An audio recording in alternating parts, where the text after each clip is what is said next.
There you go. That's an abrupt ending to a Boom. start of a week.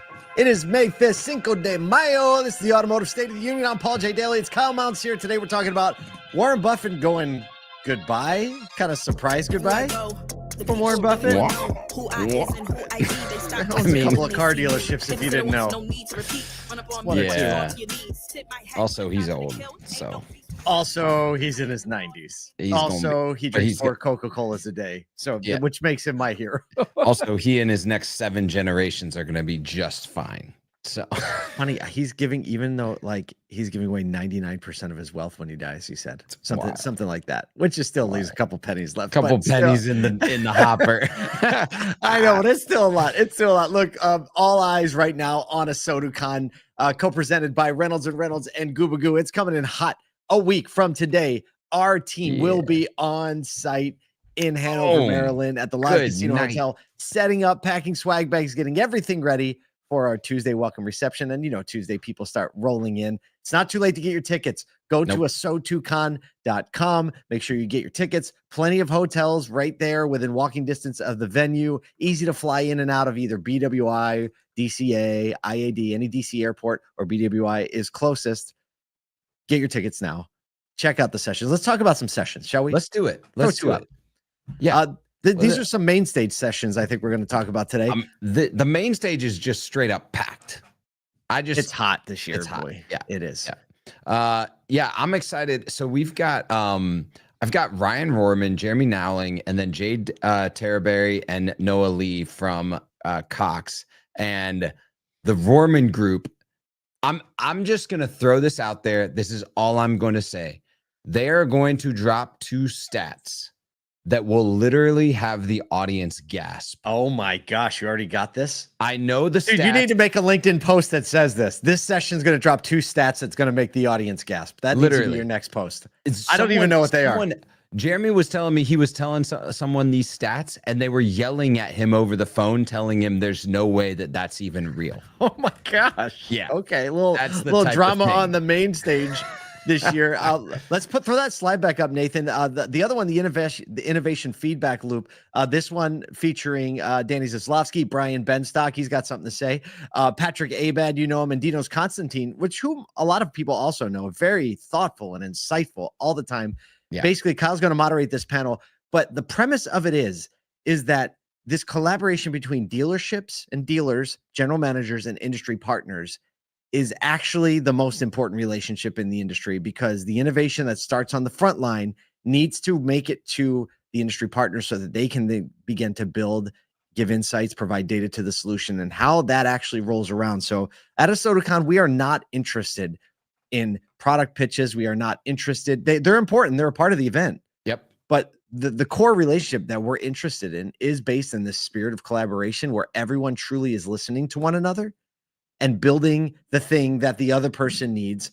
And on the dealership side, let's be honest, treats the industry partner like a partner. That's right. And not like an order taker, and realizes the value that both sides of the conversation bring, because innovation will become stagnant if that doesn't happen. It is alive and well. This session is going to be highlighting that. And this is broader than just our event next week. I think it's bigger, is dealerships want to be pitched and industry partners want to pitch their product. The problem is the approach in which it's taken and the lack of collaborative mindset between either. And I think if we can both we can all take a step back and go, okay, what does the other side need? What does the other side want? And not just what I want, what's my perspective on this, but approach the problem as a consumer problem and not a each other problem. All of a sudden we start to speed up innovation and get more conversations going quicker, so that dealers and industry partners and all of that can move quicker to solutions that actually help the front line. There you go. I think it's time for some news. Let's get into it. Pretty much the surprise announcement this Monday morning. After 60 years of leading Berkshire Hathaway, Warren Buffett has stunned the business world by announcing he will retire as CEO at the end of 2025. He is now 94 years old, made the announcement very unceremoniously after nearly 5 hours of after the announcement. Nearly 5 hours of Q&A came to a packed stadium. It was basically the company picnic. He did not previously disclose his plans, not even to most of the board or Greg Abel, who was named as his successor. How do you like them apples? Wow. I mean, you're just sitting there going, the legend boss is like, hey guys, I got something to share. And you're like, shh, everybody be quiet. So I'm gonna be stepping down to CEO. This guy right here is gonna take over for Greg, me. He doesn't know it yet. Greg is like halfway through a bite into a hamburger, right? He's like, huh? Right. So basically, Abel's already been managing most of their sprawling empire since 2018, excluding the insurance, which we know is Geico, a big part of it's Geico, and described as a quick study with deep operational knowledge and a more involved leadership study. Warren Buffett's going to stay on as chairman.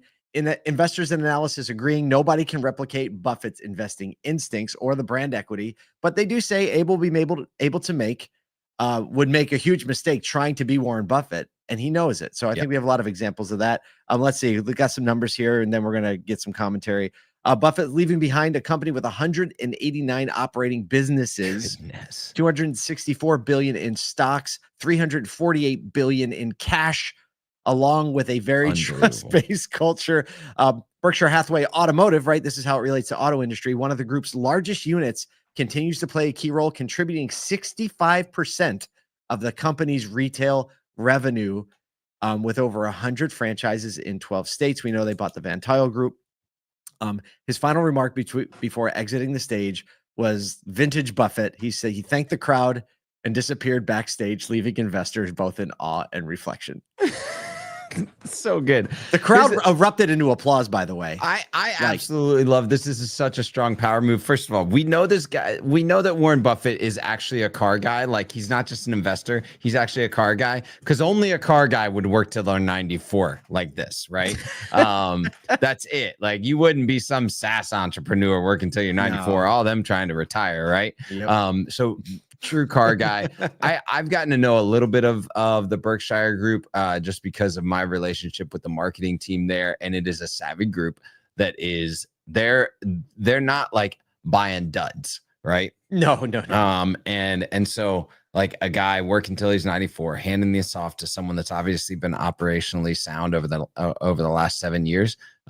Really cool to see, and just a trusted personality in many business verticals. So, but kudos to him for just like going out on a strong power move. You know, one of the things I admire about him the most is the fact that he drinks 4 Coca-Colas, eats cheeseburgers and milkshakes. And he's 90 something. I'm like, you're like, I tried it for a week though, and Dad, I didn't feel good. I didn't feel good after that week was over. How does he do it at 94? He said, don't understand. He was like, if I had a twin brother and he had asparagus and fruit, he goes, he'd be dead. He would have died a long time ago of unhappiness. He says, basically. Unbelievable. Speaking of unhappiness. Oh no. I mean, they're going to come back. They're going to come back. Tesla is offering low interest financing on their brand new, recently refreshed Model Y. That's a signal that demand isn't quite what they'd hoped it would be. New U.S. buyers can now get 1.99 interest rate or 0% down. And this is like up to 72 months, by the way, for the refreshed Model Y, which is really sharp looking, in my opinion. Yep. Follows a $2,000 discount offer just last week to early buyers. Despite being Tesla's bestseller, inventories building up, wait times are unusually short. Tesla blamed Q1's weak deliveries of the Model Y on the changeover, which they said is pretty common when a new model comes out or refresh model. There's this changeover thing. So maybe we'll see at the end of Q2, but signs are pointing to broader demand challenges in Europe and China. Things are worse. We're at 0% financing there, not 1.99 here. I looked on the site today, and you get a brand new Model Y, multi-motor, all-wheel drive, fresh out of the box for like in the 500s a month. Oh my goodness. Yeah. That's like a $60,000 vehicle. It's kind of silly. Yeah. I mean, you've got, I think it says after the $7,500 tax credit, if you're able to be there, starting in the like low 40s. And yeah, I like the new Model Y. The front, I think, is like, it stands out a bit more. The rest of the car is kind of similar, but it's the front. Well, the back too. Well, the back now, my friend has one, and I saw it on Sunday. He's always driven Tesla, and he just got it. Yeah. And the back now says Tesla across the back instead of the T.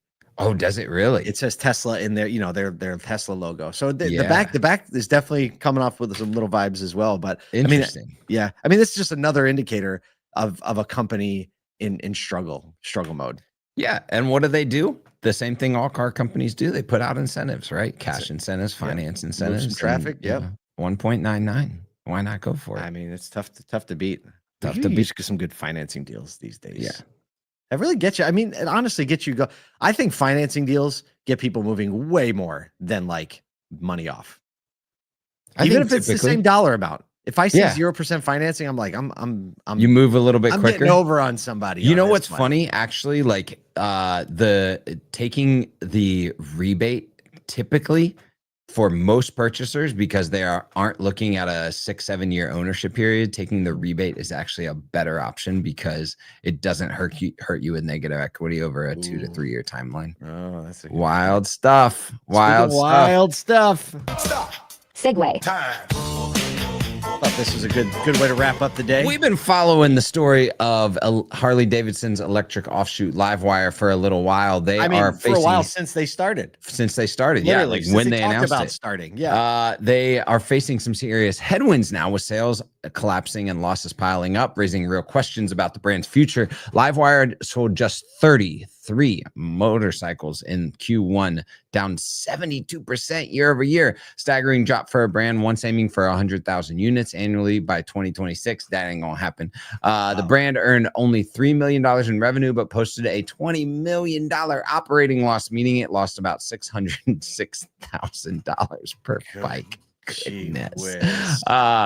The core business of Harley Davidson, they're doing just fine, weathering the storm, pulling in $1.32 billion in Q1 revenue, despite shipping 33% fewer bikes than last year. That seems like staggeringly. It's nuts. Strange. I've never because ridden what one. does a Harley buyer want? I mean, they really got to build a whole other experience. I remember talking to Rick Reichert about this because the Reichert Auto Group, they have a dealership, a Harley dealership, I believe. I think they do. And yeah, so he's a big Harley guy and he loves this bike. He said it's amazing to ride. Yeah. However, it is a fully different experience. Everyone I've ever talked to that's ridden one or anything I've read, they loved the experience. However, riding a motorcycle is even different than what it is to get an EV, like a car or a truck. Yep. Versus a regular, because motorcycling is a much more personal, visceral experience in general for the people who have them. Very few people just buy a motorcycle as a means of transportation.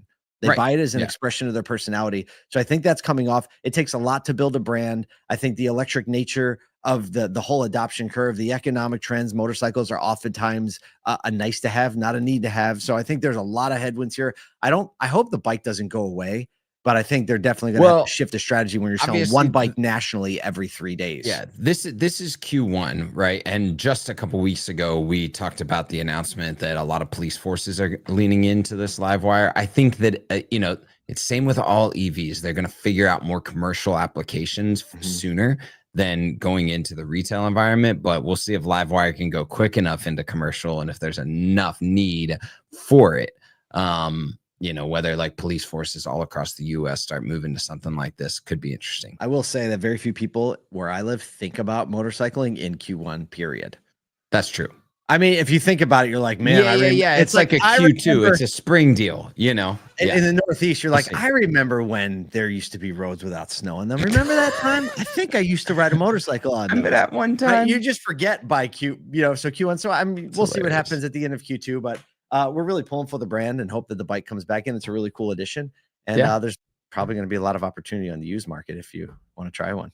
Probably. I don't know how much they are. I don't think they're that expensive, but they're probably on the expensive side for a bike of its size. Yeah, they are. I think they were like low, like high teens, if I remember correctly. Oh, that's expensive for a bike that you're not sure I think if you it want was. or not. That's expensive for a bike if you're not sure if you want. Like, you really have to have some extra cash to just be like, I'll try it. All right, I think that's enough for today. Listen, go on, send Warren Buffett a little note. Thank him for everything he's done. He's going to be around till the end of the year. We're going to be around next week in Hanover, Maryland. Go to ASOTUcon.com, get your tickets. We will see you there.